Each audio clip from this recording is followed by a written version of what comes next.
Hello, guys. I wasn't going to let Good Friday go by without giving you a hymn and a history and a Passover meaning. Today, we're going to talk about the Afikomen. And this is something special that is served. We've been talking about the Seder. So that would have been, and Seder is served on Passover. This is something that comes at the end of the meal.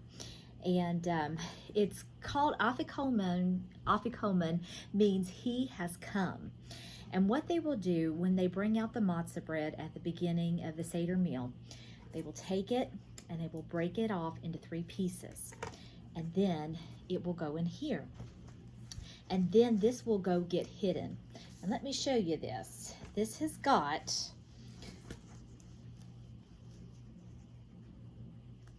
1, 2 pockets, but together makes 3. So to some Jews, this means about the patriarchs, Abraham, Isaac, and Jacob. But to others, it means, it was it priests, Levites, and Jews or something like that. But there's an even older tradition before Christ that this was for the Trinity. And so if you remember our lesson about matzah bread, how when it's baked, it's pierced, and it's baked without leaven, so there's no sin in it, because leaven represents sin. And then pierced, Christ was pierced. It has to pierce so it can be flat like this. And then it's baked on racks to show the stripes. And of course, today being Good Friday, Jesus was beaten, cat o' nine tails. He bore his stripes. He was pierced by the soldiers once they were trying to find out, is he dead or not? Because they broke the other 2 thieves' legs, but they did not break his. Not one bone of his was broken. And when they pierced his heart, fluid came out, which just means, that was like congestive heart failure. That was fluid built up because the way that he was hanging, he couldn't get a deep breath in. And of course, being dehydrated and tortured, it's I one time got to go to the medical aspects of the crucifixion of Christ, and that was really fascinating. I think they have some YouTube stuff on that too if you're more interested, but for the nurse and me, I always found that to be fascinating. So anyway, they will take this afikomen and they will go hide it. And then after the meal is over, the children have to go find it. And then when they find it, they have to present it for a reward. This is a lot like our Easter egg hunts, isn't it? And so it's buried and then it's resurrected. Isn't that the neatest? I loved it. And I was also doing some research, because we talked about how Christ chose his own hour of death.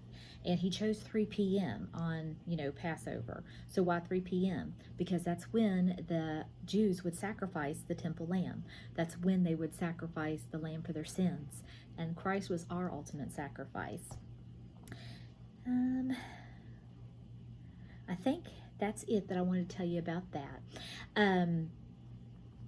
Our hymn tonight is going to be another one from Isaac Watts, and it's been on my mind all day. And when I was trying to figure out what song to sing for Good Friday, I decided to come up with this one, When I Survey the Wondrous Cross. And this was not a hymn written for Easter. It was actually written for communion.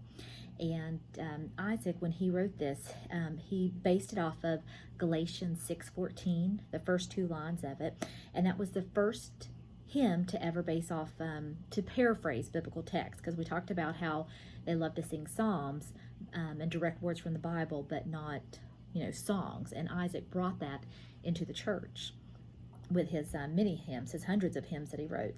And this was written in 1707. And it was also the first hymn to use a personal pronoun. And this was kind of a hot topic song when it was first done. It was controversial because he put himself there.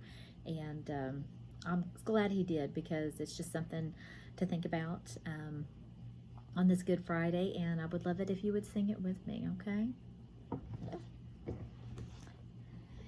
When I survey the wondrous cross on which the Prince of Glory died. My richest gain I count but loss, and pour contempt on all my pride.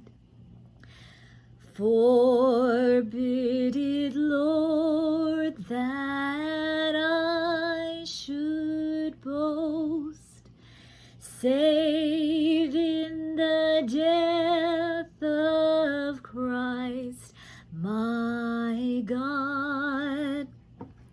All the vain things that charm me most, I sacrifice them to His blood.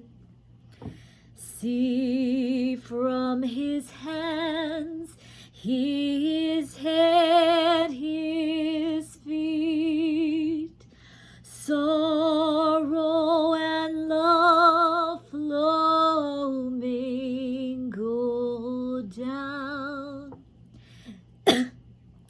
Did e'er such love and sorrow meet, or thorns compose so rich a crown?